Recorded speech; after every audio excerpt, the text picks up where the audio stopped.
There we go. Hi, everybody. Hi, we're back. We are back at Cup of Joe in A different room with matching recliners. Yes, and the reason for that is Cup of Joe, Nancy, is creating the Friends themed apartment. So they brought in, I think this was Joey and Chandler's apartment, Yes, I think. across the hall from the girls. Right, so they have this smaller room, and we decided today, for just a change of pace, that we would use it and promote it. So come and see it and have a really good Cup of Joe at Cup of Joe. And I'm all curled up in this recliner and feeling all we're going to be cozy. We're going to be very cozy. That's what we want to do. So, hi everyone. I am Diane Iser. I'm starting us off this time. And I am the owner of New Day Aging, where I am a senior and patient advocate. I do crisis intervention for older adults. I do family mediation, and I do presentations on the topic of aging. Today, I am going to have the pleasure of swinging this over to my counterpart, who is going to take us into a segment called Victim versus Victor. And on that note, take it away, Nancy. Hi everybody, I'm Nancy Jo Nelson. I'm an award-winning author. Here's my book, Lessons from the Let. Here's a little book about big stuff. I am a speaker, a coach, a singer, what else am I? A grandma. All that good stuff. Yep. And Diane and I go way, way back. And the way that this all came about was very serendipitous, as life has a tendency to be. So, as Diane was saying, we're going to talk about victim versus victor today. And I wanted to really quick just read you, this is something just to kind of think about. The definition of a victim, and this is according to Merriam-Webster's dictionary: one that is acted on and usually adversely affected by a force or agent. One that is injured, destroyed, or sacrificed under any of various conditions. One that is subjected to oppression, hardship, or mistreated. One that is tricked or duped. And when I looked up victor, it came up with one word, and it said winner. Short and succinct. Right? There you go. And what struck me the most about this, as I was thinking about it all, is the fact that in all of the definition, as a victim, things are being done to the victim, versus in a victor sense, you have that sovereignty, you have that inner control to whatever. Or as I like to say, victims usually live their life like they're playing dodgeball, Right. where things come at them, certain things hit them. They basically kind of turned their power over to outside forces to somehow adversely affect them, usually. Not always, Right. but adversely affect them. And it's something that all of us have the choice in every situation, every single day, to decide if we're going to be a victim or we're going to be a victor. Right. And what's interesting about it is, as Nancy said, is that if you think about it, when you are a victim, you've given up your power, your personal power. So you are letting anything outside of you impact you in a negative way. When you are a victor, you in essence can be in the same set of circumstances as that person who's the victim. But because they are taking their personal power back, they are not reacting to it in a way that says, I'm handing off my power, I'm a victim of circumstances that are out of my control. The flip side is it comes from inward. So it doesn't matter what the circumstances are. When you choose to be a victor, you choose to use your personal power in any life circumstance to turn it in a way that empowers you to deal with the circumstance versus being a victim of it. It's sort of being reactionary as a victim Versus responsive. being what's the other word I'm looking for? Being reactive or being proactive Right. as the victor. And again, the definition: one that is acted on and usually adversely affected by a force or agent. If you think about the world, what we know, this place that we are, it's all a game. Let's just frame it that way, that life is a game. And you have the choice to be the winner of the game or the loser of the game, because you are the one who actually gets to make the rules. What I've seen a lot with my own environment that I live in, there's a lot of victim mentality. I think part of the appeal of that is that you don't have to take responsibility if something doesn't work out right. Absolutely correct. That's probably the greatest appeal of being a victim. You don't have to do anything to change, but you expect those forces outside of you to change to make you feel better when you can't achieve it that way. It doesn't work that way. It's always somebody else's fault. Right. Everything that's happening is always somebody else's fault. There's no power in that. That's basically being like, a string in the wind. You just blow wherever because it's always something else's fault, someone else's fault, instead of anchoring yourself to the power that you have internally, because we are all sovereign beings and we are all given rights that aren't even, they come from God. They're rights as being human beings. But with rights, and comes responsibility. And you know what? Everybody's gonna fail. Everybody's gonna fall sometime. Everybody's gonna have something that doesn't go as they expected it to. And you take the responsibility, and it's not about how many times you fail, it's about how many times you get back up. Right. Hopefully you get back up at that extra time. You don't stay laying there on your face crying about the fact that somebody else should have come and picked you up. That's up to us to do. And that goes back to everything that we've talked about in terms of what kind of a wake do you leave behind you, how you view judgment. I think a lot of victims oftentimes are concerned or afraid of being judged by others. If I take a stand and I do what I feel is right for my own sovereignty, someone else might take offense to that, and I don't want to be judged a certain way or looked upon as a whatever XYZ. And that's, again, fear. And I'm more convinced than ever, Diane, that the two most important questions to ask yourself in any situation is, what are you afraid of?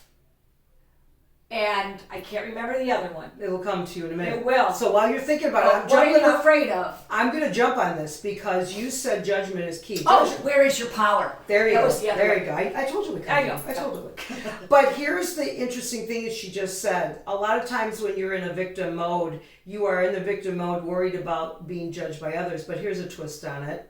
Okay. A lot of people that I've seen that operate from victim mode, Nancy, tend to be highly judgmental people. And you will ask this question, well, why would that be, Diane? Why would they be judgmental if they don't want to be judged? Here's why. Where's your focus? Your focus is outside yourself. And what I've seen a lot of people do who have a victim mindset is they are looking outside themselves to say, I can't take responsibility for what's going on in my life because it's too tremendous. And that same focus is also their ability to not take responsibility for what's going on inside them because they're focused on the person over here. So they look at the person outside of them and they say, they're very judgmental and they say, oh my God, I can't believe that person's married to that person. Very judgmental on something they have no say or control over, yet could very much be living in a non-healthy marriage with someone that they are not happy with, but yet they're not focused on themselves. They don't take their own personal power to say, gee, maybe I need to look at myself first and go inward and see if I'm happy where I'm at. Instead, where's their focus? It's outside them. It's outside them all the time. I've never seen it to fail that a person who is operating from a place of victimization is concerned about being judged and then hypocritically turns around and judges others because they're not focused inward. They're focused outward. Well, focusing outward serves as an incredible distraction. Thank you. And justification. You don't have to take responsibility for fixing what isn't working for you. Right. Right? Oh yeah, absolutely. Yeah. That's why, there was something that I just have kind of come across in my life is that oftentimes many people that are in helping types of professions are ones who out of the goodness of their heart and with the best of intention, can focus more on everyone else outside of them or helping everyone else with their problems and not taking responsibility and looking at their own selves. Because there's so much to distract us and there's so much to try to justify the behavior that we're doing. If I'm in a room full of victims, then there's all kinds of echo chamber kind of reinforcements and confirmations of, oh yeah, I know, isn't that horrible? And shouldn't they blah, blah, blah, and they should blah, blah, they should. Instead of being with someone who asks them some questions as to, well, how did you get here to this place? Or what are you going to do about all of this? That requires action, that requires some forethought and some critical thinking on that. And again, it's so much more comfortable oftentimes to distract yourself and to look for justification. And I'm not saying that going from a mindset of victim to victor is an easy overnight snap your fingers thing. It's not an easy road. It's a choice and a commitment to taking action. So it's not an easy road. And it's a constant. It's a constant thing. And it's not even to the point of, everything has to be all one way or all the other way. Yes, there are some things that we don't have control over. Well, pretty much nothing, except for how we respond. But in our minds, you look at the world on a larger scale and we go, well, I can't help that. I can't control that. So in some ways, all of us are victims in certain ways, which I think is why it's so even more important that we figure out the things that we do have control over to be a victor. Because when you start to take those steps, one little step forward in realizing that you have the power builds, and you have to exercise that muscle too. Yeah. It's an exercise, absolutely, and it's accumulative. Mm-hmm. So the more that you take responsibility for what you can have say over, the more growth you go through, and actually your confidence raises. That's the other thing about victor versus victim. When you are a victor, you are operating from a place of security in your own self and your own ability. When you're operating from a place of victim, you in essence are operating from a very insecure foundation where you don't trust in your own ability and self to be able to deal with the challenges that life gives you. And this is probably the greatest illusion of all in this country is we seem to, over the generations, just sell this thing, I'm going to call it, where happiness, we've got to be happy. I've got to find a way to be happy. People are always looking for that moment when everything's going to be right. Right. Folks, they're looking for the there. They're looking in the future. They're not in the present moment. And the illusion is this: happiness is fleeting. Happiness is something that if you're empowered and you're a victor, you see the happiness in the present moment. You're not waiting for the happiness, which is way over here. It's way out here. And present moment living, we've talked about, and and Nancy's right about it in our previous shows. Present moment living has a lot to do with being a victor. Mm-hmm. When you are in the present moment, you are not in the future, and you are when you're in the future, when you go off into the future, what you do that creates more anxiety and more fear, which disables you and makes you more of a victim, versus being in the present moment, you actually don't anticipate. Anticipating something negative always creates fear. Always.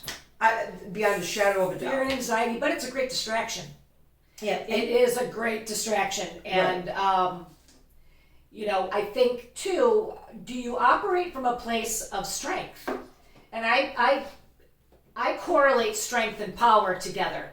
So if I have my power, I hold on to my power. That's my place of strength, my inner strength, my inner knowing, my my intuition, my gut, whatever you want to call it. That's operating from a strong position. Versus, again, do you want to be the person who's throwing the dodgeball, or do you want to be the person who's dodging the dodgeball? Right. That's a choice to be made all the time. And, in every decision that we make, there's a choice in that. And I think that there's great power to the out there if we can be convinced that we are just victims, if we can be convinced that we are dependent on other things outside of ourselves for everything, and everything is something else's fault, because if we're not operating from a place of strength, then I think we're much easier to just We're controllable. herd around. We're controllable, and I want you to understand something. What is behind being a victim? There's one operative word, which is one of our first show, and Nancy's said it already. What's behind being a victim? It's not happiness, it's not security, it's not being self-confident. The word fear. Fear is always behind being a victim. And it's behind being a victim because you are not looking at what you have say, you are not looking at what your power, you're not looking at your own personal power. And does every situation, here's the other thing too, and I think these illusions are created by society, the way that we're normalized from generation to generation. It differs, but a lot of times the same message is there. We're being told all the time that we have to have this and do that and follow all these social norms in order for us to be together and to be happy. And the bottom line is, if any of you have ever done any therapy, if you've ever done any self-growth programs where you want to dive in and do the work, what you always find out, and I can attest to it, and I know Nancy can, what you always find out is fear stops with you. It stops with you. When you have the mindset that you are the victor, fear is always going to exist. We can't make it go away, but we can change through how we perceive it to work for us instead of against us. It can motivate us when we're looking at it from a victor perspective, but when we look from a victim, all it does, it stops us dead in our tracks. And then our focus becomes outside of us, which is very dysfunctional. Thinking the illusion is I can control what's outside of me. If I can control that or get that to change, someone outside of me has to change for me to feel better. That never works. It doesn't work. It never has. If you've gone for counseling, your counselors don't teach you that. They certainly don't teach you that, gee, you know what, I think you're going through such a hard time, Diane, that you need to go out and make everybody else change and make yourself feel better. And what kind of times are we living in, Nancy, right now? Right. We have done this upside down, topsy-turvy thing, right, where now all of a sudden, instead of people looking at who they are, what is happening in the moment, good and bad, there's always something that's going to happen. Life evolves. And speaking of that, ebb and flow, I have to segue to this. I have Nancy's book here. I have to segue to ebb and flow because ebb and flow just came to my mind, and I want to give credit to where it's due. So in Nancy's book, there is a page or two that I was looking at, and it so fits. So Nancy has no idea what I'm reading, but it's in chapter 24. Okay. Now I want you to understand something. Nancy's book it hits on a lot of different topics, but basically it talks a lot about loss. Now what I'm about to read you can apply to any other scenario as it relates to what we're talking about today, victim versus victor. So here's what I'd like you to read. These are Nancy's words. Stay in the present as best you can. But if you slip and wander into the scary dark future, oh well, we all do. Take yourself to that worst case scenario, but ask a new question. How likely is that to happen? Really? Then breathe yourself back into your now. And she's got it, it's italicized, she's got your now. And that's what I was just saying a little bit ago. Come back to the present moment. Come back out of the future, regardless of what it is. When we're stressed, we leave ourselves behind and go to places in our heads we don't yet belong. And I can't begin to tell you right now, Nancy, how many people in this country are not living in the present moment because it scares them too much with what's going on. So where are they living? They're living in a perpetual state of fear, both in the present moment and in the future. So we go to those places in our heads we don't yet belong. We hold our breath and starve ourselves of oxygen and then hyperventilate and panic. In Nancy's words, stop it already, breathe, slow down, breathe, think. She also says, remember, you always, and that's in capitals, always have choices, and I am in 100% agreement with you on that. It's the way I live my life. I repeat, you always have choices. You may feel like you don't, but you do. In each moment, you can choose how to show up and how to respond, and that's what Nancy and I are both saying. This is about reacting versus responding. Key right here, trust, folks. Trust that you'll know what you need to know when you need to know it. You know, that's Nancy's wit. Now, another thing that a lot of people don't realize in victim versus victor, feelings are not reality, and they are not good or bad. It's the value we, in capitals, put on them that makes them so. Don't judge them, because that's ultimately going to decide whether you're a victim or a victor. They exist. They're what make us human.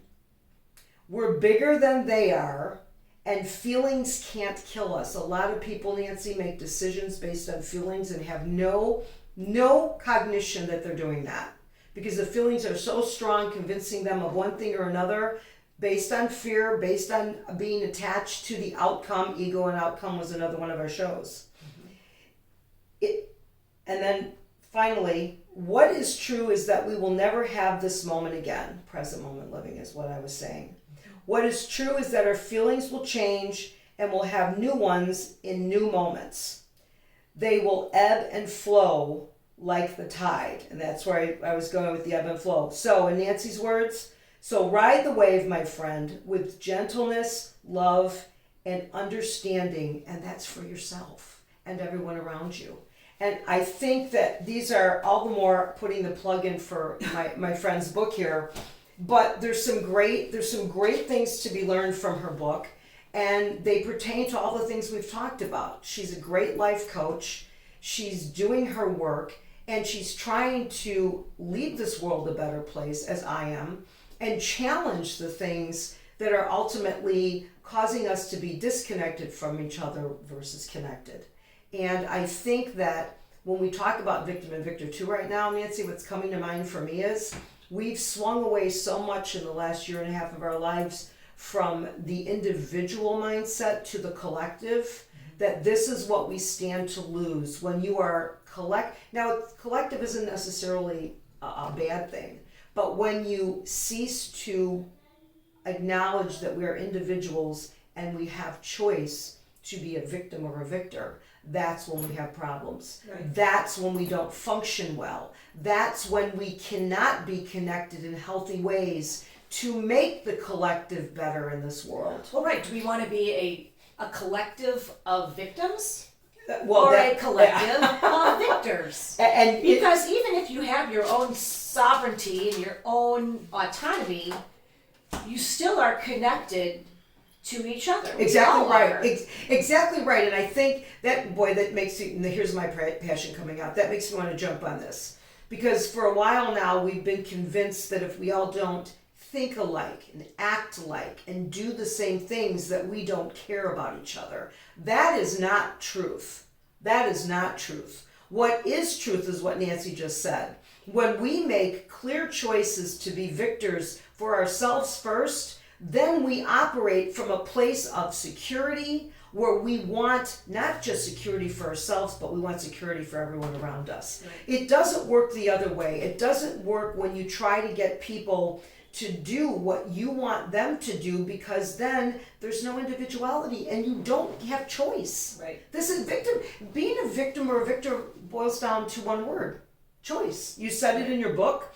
I say it, I live by it. I learned that many, many years ago doing my work. I learned that no matter what the circumstances are, and sometimes, let me say this, I've had my fair share in the last couple years, very challenging. It doesn't matter what the circumstances were. At every point of the things that I've gone through that have been very difficult, I always was at choice. I was at choice here on how I was going to deal with them. Not wishful thinking, downright in the moment, reality, as sucky as it was, reality in my face every step of the way, but I had choice and I used my choice. And I'm not saying it, there's no such thing as magic. You use your choice and oh my God, all the problems go away. No, it isn't. But what's beautiful about it is is that when you rise above the challenges, such as Nancy has gone through in her life and I'm going through in my life, what you come out as is a whole individual that has a greater empathy and understanding for the very people that are trying to switch from victim to victor. You know, that's a perfect segue. As I'm sitting There here you and I go. was thinking about things. First of all, I just want to say that fear has its place Yes. as one of our emotions as humans, but I believe that what is happening is that we get overwhelmed and distracted by being afraid of like everything, and we forget about what we should actually be afraid of. Right. There are big things that actually we need to come together and say, yeah, you know, you're not going to take that from us, or this, you know, you can't do this to us, etc. We're so distracted in all the little things. We get caught up and distracted in all of that. And the other thing that I was going to say is that one of the things that we've lost is the ability to be strong enough within ourselves and our own beliefs that we can sit comfortably with someone who has different beliefs. Right. Like it's Exactly like correct. it's almost like Exactly we're not classy correct. anymore. It's like people aren't classy anymore. You don't have to beat someone down to raise yourself up. Exactly. That is the key that we don't have right now. And where is it? If everyone were so secure in their victimhood, why would it matter what anybody else was doing? Right? Right. Yeah. Right? I mean, there it is. If everybody was a victim, if you are so set in what your views are and everything, God bless you, go, man. That's awesome. This is gonna go I over believe some something people's heads. differently I get it, than though. you do, so it shouldn't matter. Whatever. Right. Yeah. The fact that you choose to behave as a victim doesn't impact me. You can feel one way about something, and that's great. Hey, man, have at it. I happen to believe differently on something.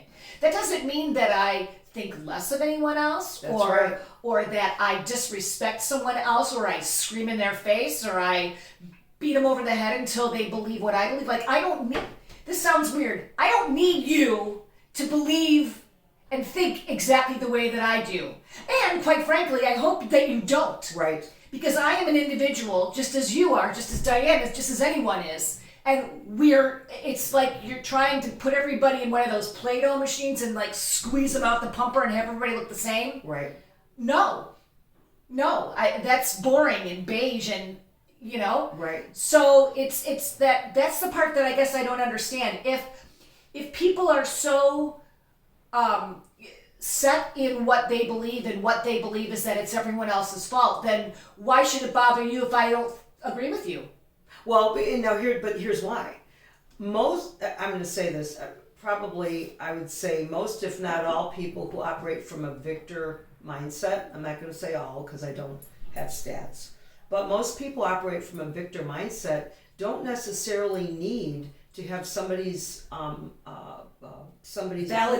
validation or approval Right. on what they believe. 9 out of 10 times a victor mindset will allow the other person to think and feel the way they do, and it won't turn into a nasty Right. exchange. What it will be is a victor will basically listen, digest the other person's perspective, a lot of times decide to take maybe something that person said made sense and they want to bring it into their life and use it in a very positive way.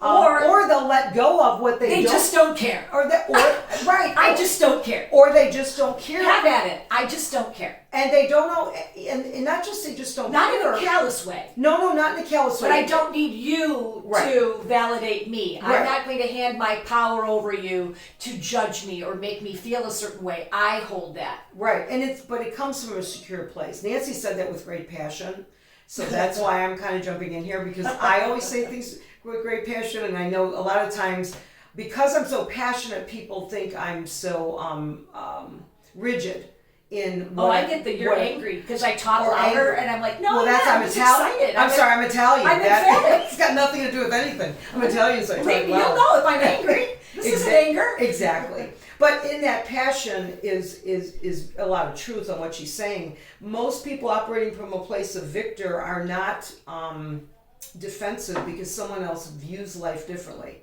or makes different choices. When you're a victim, a lot of times you have a big problem with other people not agreeing with you. That's because what I've you handed seen. them your power. Exactly. And you're looking for them for validation. Validation, and right. it's not their job, and they're not forthcoming with it. Mm-hmm. And then all of a sudden you're all butthurt. Right. Right. Well, sorry, that's not my job, and I'm gonna be who I am, and doesn't mean that I don't care about you or love you or whatever the case is, but it's not my job to make you feel good about yourself. That's your job to make you feel good about yourself. It all starts with you. It all starts with you, and I think that, and it's one of the reasons why I'm proud to do this with Nancy. I think more than ever we both feel this way, and unfortunately it's going to take a while. I think it all starts with you. It starts with me. It starts with Nancy. It starts with you. When it starts with you, wonderful things happen. Mindsets change. It's happening. It is happening. It's happening. Right now. And I think what's so interesting is that people need to understand how amazing each one of us are. Right. And how valuable each one of us are, and how worthy each one of us are. We deserve. Again, I have a friend who talks about your level of deserve. Do you feel that you deserve to make a lot of money, or have a lot of friends, or have a lot of influence, or whatever? Do you feel that you deserve that? We all are deserving because of our sovereignty. And, the fact that I believe we were created in the image of God. Whatever that God may look like to whomever, creator, the guy with the white beard up on I don't know. But I believe that we were all created in that image. And I believe that all of us have that shaped vacuum in our heart that we're looking, and we fill it with all kinds of other things. And one of the things that a lot of people fill that with is looking for that validation elsewhere. Right. Looking for the number of zeros on a paycheck, looking for all these exterior things, and that once those things maybe are taken away for whatever reason, what are they left with? I believe that we have God and He dwells within us. I believe it's in the Holy Spirit. I do too. That's just my viewpoint. There are people that'll call it intuition or whatever it is. It doesn't matter because we're not judging. But bottom line, if we know we've got that, then why don't we live that way? And really, why don't we live well? And that seems like we should be fearless, right? We were living this. A lot of people are still living this. But it boils down to making a decision in life, whatever's going on in life, whether it's in your own home or outside in your community. How do you choose to live? Do you choose to live in a place of fear, or do you choose to live from a place of trust?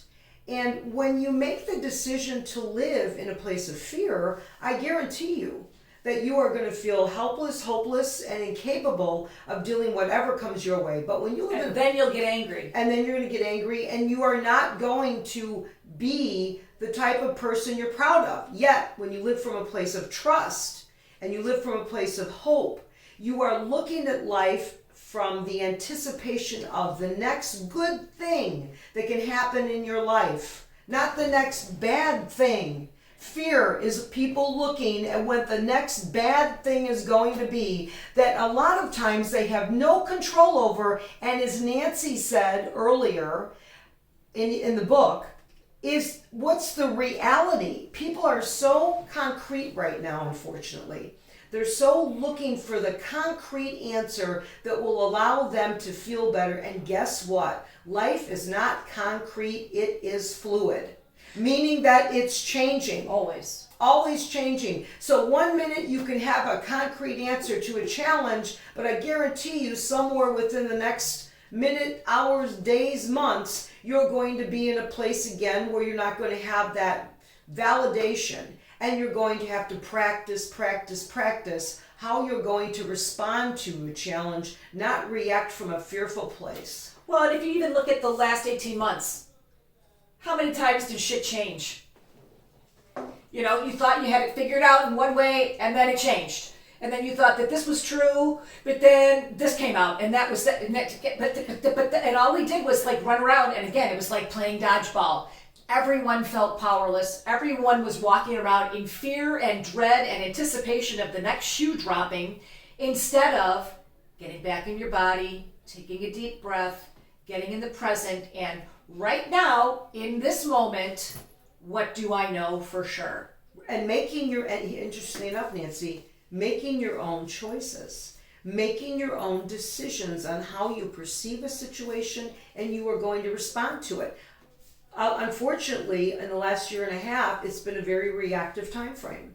And I feel it's been on purpose to get people to not be victors, to get people to be in a victim mindset. When you're in a victim mindset, you're very easily controlled. Because It kept everybody off balance. It It keeps was to people keep off balance. everybody off balance and worrying more about their balance than what really needed to be. Exactly, looked at. exactly right. And when you're off balance and you're not centered, now you're operating from that victim mindset, which means you've had, as Nancy says all the time, you've handed over your power. But I don't want to go off the center on what we're talking about and make it about the last year and a half. This is about more than that. This is about prior to the last year and a half. Now, the last year and a half exists, and it has made it much more difficult for a lot of people. I think it's really illustrated some things in a way that are much more universally understandable. I mean, I think things have come to light that are more undeniable. There's been a lot of, they've picked up the rug and we've seen what's been shoved revealed, it right? all Exactly. time, Which sometimes you need to do that. But this is what we're talking about is universal over the course of time, meaning that today, tomorrow, past, future, victim-victor mindset is always going to be there in life. It's always going to boil down to choice, no matter what the circumstances are in your life, whether it's big and out there like what's gone on in the last year and a half, or whether it's you making day-to-day decisions on how to deal with your 5 kids. Or, you know what I'm saying? Right. I mean, it's just... Well, and it boils down to, do you value and care about yourself enough to know that you have choices? Right. That you deserve to be able to make those choices in order to, take back that power. Come at it from as healthy a standpoint as you can. But it has to go back to that, do you feel that as a human being, you deserve that? Or are you so busy and so distracted and so living in this place of like almost vibratory fear that you forget that you have that choice? Because you do. Right. And amazing people who are, we have amazing minds and amazing abilities, every last one of us, and we deserve to have that. And I think what Nancy just said is what I was going to ask Nancy now, and she just segued into it again. Oh, did I? We're good at the segues when we don't rehearse this ever. But which always fascinates both of us. Anyway, what I want to do is I want to ask Nancy, and she just did it for me. For all of you out there, now that we've enlightened you to what victim and victor actually is all about, what are the steps? And you just said one of them. Right. Well, self-awareness. What are the steps that a person can take today after they're done watching this video? What are the steps that someone could take to become a victor? Well, it's even bigger than self-awareness. First, you have to have the desire to be self-aware. That's one. That's like the very baby steps of that, That's one. And I think the second part of it is to allow yourself to feel what you feel instead of trying to gloss it over, and accept it and be okay with that. Again, we've talked in the past about how do you speak to yourself, and do you speak to yourself in a way that you would never speak to anybody else, most likely. I found myself doing it the other day. I turned a light switch on that was the wrong light switch, and I was like, stupid. And I went, the self-talk is amazing. But if my son had done it, would I go, hey, stupid, do the The self-talk is amazing. Right. What did I just call myself? Stupid. For yeah, what? For exactly a dumb light right. switch thing. So Self-talk. again, it's that self-talk. But it really boils down to, you deserve to be loved by yourself as well. That's actually for self-love. Because we're amazing people, and people forget self-love, which has nothing to do with outside. Right, and we get told this narrative that you have no power. You're just a victim. You're a tiny little speck on the butt end of the whatever with the wherever, and it's like, No, we're not. Well, We're sovereign beings and we were created by God and we have that dwelling within us. Why don't we act that way? let me jump in on this fourth point of hers. And what's happened in recent times right now is that there's been a big push from society to say to you as the individual that there's someone who is smarter than you are, that knows more than you are, that's going to let you know when it's okay for you to feel better. Right, Are you 'cause they know what's following me best on for that? you. Are They you know following me what's on best for that? you. So that's tying in with her fourth Right. point. And again, why would Quit we looking be convinced outside. to like believe that? Quit looking outside, because there's always going to be people out there that you can go to. This is, you know, when you go to the doctor, you go there because they have an expertise you don't have. I choose to view that as when I go to seek help from someone, I'm only going to them because they are part of the team that I'm bringing in, and we'll use health, part of the team I'm bringing in to make my choice, my decision on what's best for my body.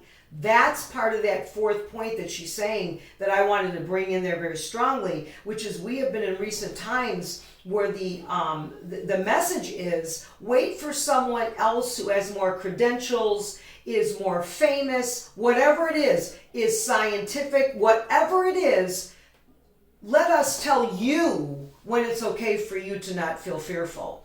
This goes against being a victor because, again, Nancy, where's the focus? Well, I'm waiting the power for that. to tell you. I'm waiting for that person over there to tell me Yeah. when it's okay for me not to be a victim. So Yep. Thank you. But that was a great fourth point. Great point. But again, Great it point. all goes back to it's a very big thing. We have been very programmed to believe that we really aren't all that significant. And I'm making it my mission to say that's so wrong. You are an amazing, beautiful, one of a kind, unique Yes. individual that and we Worthy need to, of every wonderful right, good thing. and we need to take that on. We need to Take live it that on. way. Take it on. Live it We need right. to live that way. Yep. And it's about being fearless. And again, the most important questions, two of them. Every situation, I swear to God, this is where it all comes from. I had this like moment the other day. Because it doesn't mean that there isn't a cause for there to be fear sometimes. But if you're living in that, you can't determine what's real and what's not real and what should be responded to and what doesn't need to be responded to. Mm-hmm. What are you afraid of? Who's got your power? Right, that's it right there. Oh, and it made a peace symbol too. Maybe that's what. There you go. All right. Our new form of peace. Yeah. If you walk away with, whatever you walk away with today, if you walk away with those two things, I think they can be life changing and life transforming. Absolutely. To realize that. And I think a lot of times people just are running so much in life. There's so much to do. There's so much responsibility that, again, like in Nancy's book when I was reading, sometimes you have to learn when to stop and breathe and come back to your breath, because your breath is constant. That is something that's with you from day one to the end. And it's centering and it allows you to pay attention to those two things. And I think that segues me now, unless there's something else that you wanted to go with. I was just going to this. say, breath is sacred. Breath is very Think sacred. about that for a minute. It's breath is sacred. Exactly right. And that also leads me to the fact that when you are a victor, you operate from a place of gratitude. So what I'm going to lead into right now at the end of this is basically to say that gratitude is a strong component of being a victor. And we are coming up on Thanksgiving week, right, Nancy? Next week. And I think what I would like to leave with, and I'm sure Nancy will have something too, is that I am grateful for so much in my life. I am grateful that I have the breath that I have each and every day. I am grateful for the beauty that constantly surrounds me, even in the absolute most challenging times. I look for that beauty. I'm grateful to receive it. I'm humbled by it. I'm grateful to every person that loves me in my life. And I hope that I am someone that can always return with an open heart that love and basically leave this world a better place than the way I found it. Happy Thanksgiving.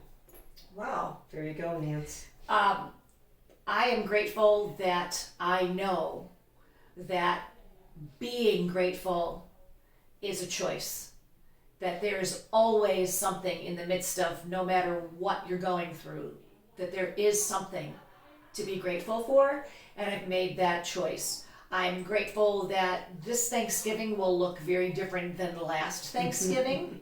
I'm grateful for that too. And that each and every moment offers me the opportunity to, I guess, be grateful or revel in who I am as an individual and as a person. And I'm just thankful to be here. Wherever you are at this point in time, something that always got me through when I was struggling was the saying, the knowledge that things won't always be like this. Right. I don't know how they'll be, but they won't always be like this because we're constantly growing and changing and evolving. And I'm just very grateful for all of you coming here. And I hope that each and every person understands and realizes and really takes to heart that they are so unbelievably deserving of the very, very best that life has to offer. Amen, my sister. And Yep. on that note, I'm grateful for Nancy. Happy Thanksgiving. Happy Thanksgiving.